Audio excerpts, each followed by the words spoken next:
Our ABC7 I team has an update on the murder of our colleague Ann Swaney. It was 2 years ago today that Ann's body was found in a river in Central America. She had gone there on vacation. Eyewitness News investigative reporter Chuck Gowdy is here now with the latest. Chuck. Alan, there are no suspects, no known motive, and no justice in the murder of our executive digital producer, Ann Swaney. Only the calendar has changed since this day 2 years ago when Ann was found floating in a river, a day after she went missing from the equestrian resort in Central America where she'd been on vacation.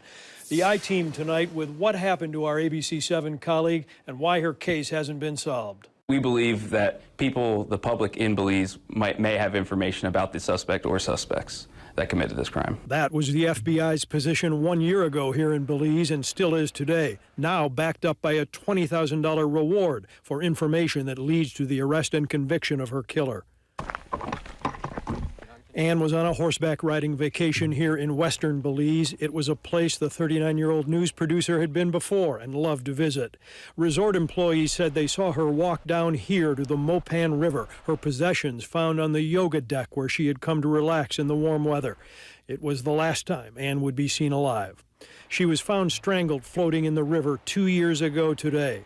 Stable hands and other resort workers were questioned repeatedly and provided DNA. And while the FBI sent 2 agents to assist, it was and is the Belizean National Police running the case. This Guatemalan national fishing near where her body was found was questioned but released, police saying he hadn't been involved. When the I-Team returned to Central America 1 year into the investigation, Belize police told us they were still working hard. We want to reassure the family as well that we're doing everything in our power to bring a closure to this case. I'm hopeful that that we will solve it because it's very important to this country. The U.S. may not be as hopeful. This State Department travel advisory issued last Wednesday urging Americans to exercise increased caution because violent crimes such as sexual assault, armed robbery, and murder is common. And they say local police lack the resources to respond effectively to serious criminal incidents.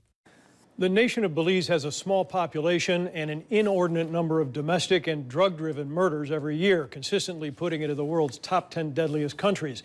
Tourists are usually not targeted, although there have been several high-profile homicides there in the past few years.